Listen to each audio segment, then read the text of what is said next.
Hello दोस्तों, आज के इस वीडियो में हम वंशागति का गुणसूत्रीय सिद्धांत अर्थात क्रोमोसोमल थ्योरी ऑफ इनहेरिटेंस के बारे में समझेंगे। तो आइए इस वीडियो को शुरू करते हैं। वंशागति से आशय होता है कि आनुवंशिक लक्षणों का एक पीढ़ी से दूसरे पीढ़ी में जाना। अभी कैसे जाते हैं? गुणसूत्रों के द्वारा, गुणसूत्रों पर पाए जाने वाले जीन के द्वारा। तो देखिए कैसे बनाते हैं हम लोग इसको। मान लीजिए ये हो गया नर का जनन कोशिका और ये हो गया मादा का जनन कोशिका। जनन कोशिका कैसे होते हैं? द्विगुणित। और इन जनन कोशिकाओं से युग्मक का निर्माण होता है, गैमिट बनते हैं। उस समय ये अगुणित हो जाता है। नर से बनेगा नर युग्मक, मादा से बनेगा मादा युग्मक। और जब दोनों युग्मक नर और मादा युग्मक मिलते हैं अर्थात निषेचन होता है तो एक द्विगुणित कोशिका जाइगोट बनता है और इसी से नए जीव का विकास होता है। तो देखिए इसमें जनक अर्थात एक पीढ़ी से दूसरे पीढ़ी में आनुवंशिक लक्षण किसके द्वारा है? युग्मकों के द्वारा। कौन ला रहा है? अभी हम जानते हैं गुणसूत्र और उस पर उपस्थित जीन ला रहे हैं। अब इसी को यदि चले जाएं 1865 में, तो मेंडल ने उस समय वंशागति के संबंध में जो नियम दिया था उसमें इन्होंने क्या कहा कि जो आनुवंशिक लक्षण होते हैं अर्थात एक पीढ़ी से दूसरे पीढ़ी में जो लक्षण आते हैं ये कारकों के द्वारा आते हैं। इन्होंने कहा कि ये कारक जो होते हैं ये जोड़े में पाए जाते हैं। जैसे एक उदाहरण लेते हैं, मान लीजिए लंबापन एक लक्षण है। इस लक्षण का निर्धारण कारक के द्वारा होगा और ये कारक कैसे पाए जाएंगे? जोड़े में। बाकी ये दो रूपों में होते हैं, एक प्रभावी और एक अप्रभावी। तो अप्रभावी लक्षण क्या दिखाएगा? बौनापन को। फिर इसमें हम कह सकते हैं कि इसमें दो तरह के युग्मक बनते हैं, समयुग्मकी और विषम युग्मकी। तो विषम युग्मकी बनेंगे तो उसमें भी कारक दो तरह के होने चाहिए। ये देखिए तो यहाँ पर कैसा लक्षण दिखेगा? क्योंकि ये प्रभावी है तो लंबा। ठीक है, तो पहला पॉइंट तो इनका ही था कि आनुवंशिक लक्षण एक पीढ़ी से दूसरे पीढ़ी में कारकों के द्वारा जाते हैं। दूसरा, इन्होंने कहा कि जब युग्मक का निर्माण होता है उस समय एक कारक अलग अलग हो जाते हैं। जैसे देखिए एक कारक लंबापन का लेंगे तो ये लंबापन का मान लीजिए कैपिटल टी अलग हो गया, और यदि इधर बौना मान लेते हैं मादा को तो इसमें बौनापन का कारण स्मॉल टी अलग हो जाएगा। और पुनः जब निषेचन होगा तो उसमें एक कारक कहाँ से आएगा? नर से, और दूसरा कारक आएगा मादा से, और दोनों कारक मिलकर पुनः कारक का जोड़ा बना देंगे और किसी लक्षण का प्रदर्शन करेंगे। तो इस तरह से इन्होंने कहा कि ये युग्मक निर्माण के समय ये कारक अलग हो जाते हैं और एक नर से और मादा से कारक आके मिलता है और लक्षण को प्रदर्शित करता है। ठीक, एक पॉइंट और ले लेते हैं इसमें। इन्होंने बताया कि जब कारकों का जोड़ा हो, जैसे मान लेते हैं कि दो लक्षण, एक गोल और दूसरा पीला, गोल और पीला,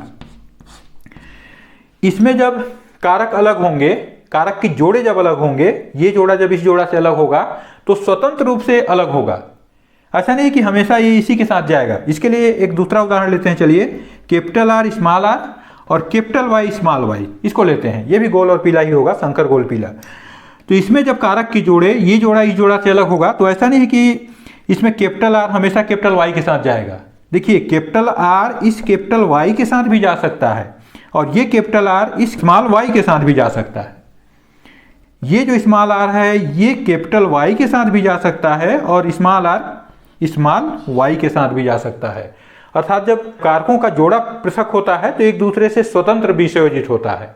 तो इस तरह से मेंडल ने 1865 में ही वंशागति से संबंधित महत्वपूर्ण खोज कर डाले। लेकिन दुर्भाग्य रहा कि इनको इस समय इनके कार्यों का श्रेय नहीं दिया गया। इसके चार मुख्य कारण बताए जाते हैं। पहला है कि उस समय प्रचार प्रसार का कमी था, इनके खोज उतना लोगों तक नहीं पहुंच पाए। दूसरा, इन्होंने अपने परिणाम का व्याख्या गणितीय रूप से किया। तीसरा, ये जो लक्षण हैं, ये जो कारक हैं, इन्होंने कहा कि कारक ये एक दूसरे से सम्मिश्रित नहीं होते, नहीं मिलते। तो उस समय वैज्ञानिकों को लगा कि जैसे मटर के पौधे को लीजिए तो लंबा और बौना दो ही लक्षण उत्पन्न होंगे, इनके बीच का कोई लक्षण उत्पन्न नहीं होगा, जबकि ये प्रकृति पूरा जैव विविधताओं से भरा हुआ है। उस समय वैज्ञानिकों को लगा कि ये ऐसा लंबापन नहीं दिखाना चाहिए, इसको कोई अलग लक्षण दिखाना चाहिए। तो एक तीसरा कारण ये हो गया। और चौथा कारण था कि ये जो कारक है इसका इन्होंने भौतिक स्थिति नहीं बताया कि कारक वास्तव में कहां पाए जाते हैं। तो इन चार कारणों से मेंडल को उनके कार्यों का श्रेय इस समय नहीं मिल पाया। और 1884 में मेंडल की मृत्यु हो जाती है। उसके पश्चात माइक्रोस्कोप का खोज होता है, गुणसूत्र के बारे में ज्ञान होता है, कोशिका विभाजन के बारे में ज्ञान होता है। तब कहीं 1900 में 3 वैज्ञानिक डी ब्रीज, कॉरेंस और वान शेरमार्क इन्होंने मेंडल के परिणामों की पुनः खोज की और सत्यता स्थापित किया, और इनको इनके कार्यों के लिए उसके पश्चात श्रेय दिया गया। उसके पश्चात ही इनको फादर ऑफ जेनेटिक्स, अनुवांशिकी के पिता कहा गया। देखिए, उसके पश्चात जब क्रोमोसोम कैसे अलग होते हैं और पुनः कैसे मिलते हैं, यहाँ कैसे अलग होंगे, पुनः कैसे मिलेंगे, इसका जब ज्ञान हो गया, उसको लेकर के और मेंडल के सिद्धांत को लेकर के 2 वैज्ञानिक हैं, सटन और बोवेरी, पूरा नाम है वाल्टर सटन और थियोडोर बोवेरी। इनके द्वारा क्रोमोसोम सिद्धांत दिया गया और इन्होंने क्या बताया कि क्रोमोसोम का व्यवहार जीन के समान ही होता है, या जीन का व्यवहार क्रोमोसोम के समान होता है।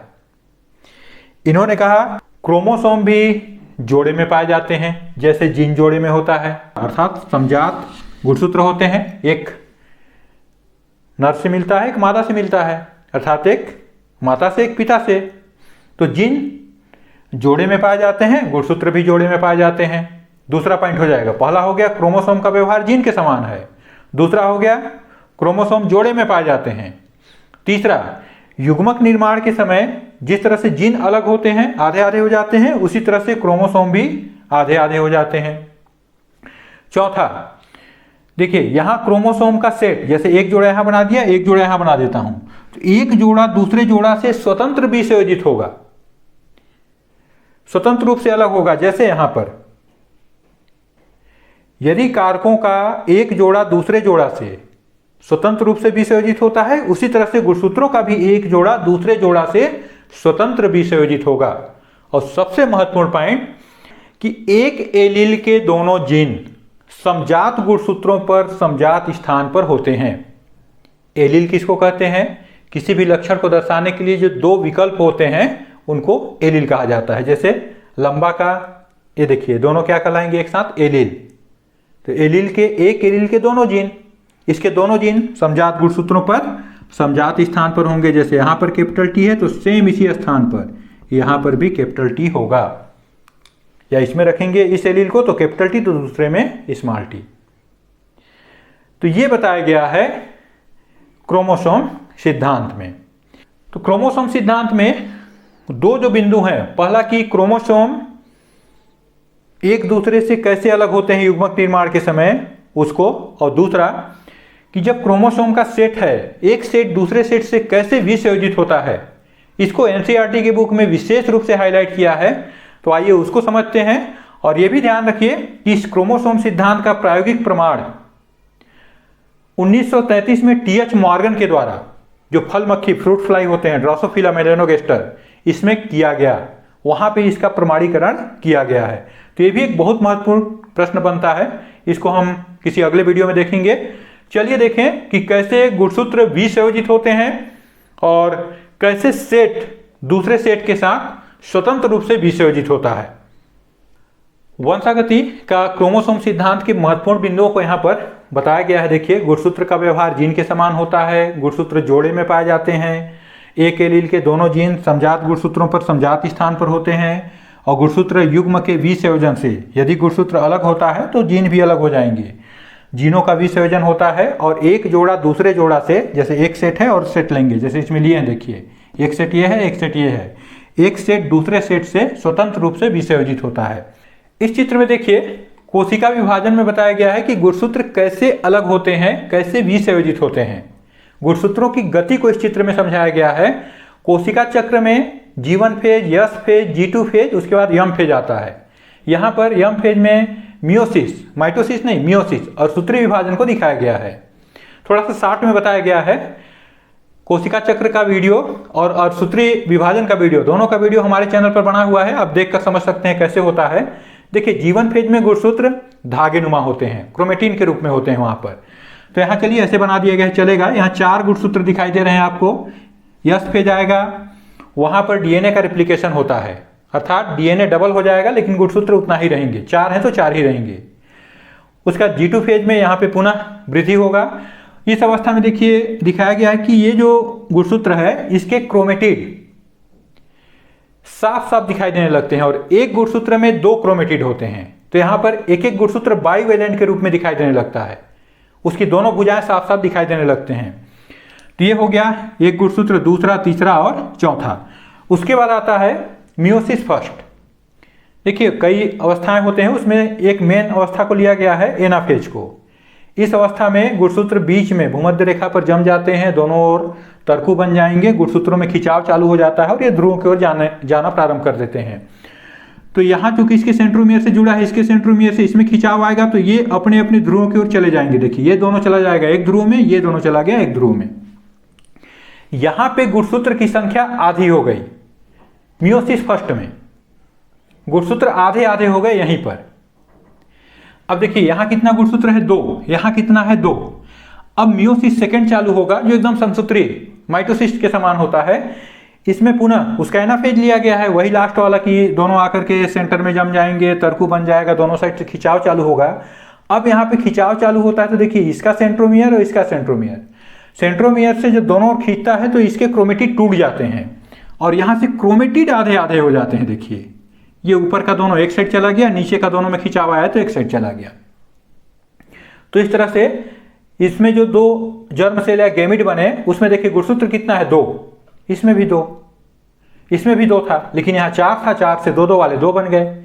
अब सेम इसमें भी वही है, देखिए ऐसे ही खिंचाव होगा 2 गैमिड बन जाएंगे। तो इस तरह से गुणसूत्र का गमन होता है, मतलब गुणसूत्र आधे आधे हो जाते हैं सेम जीन के समान।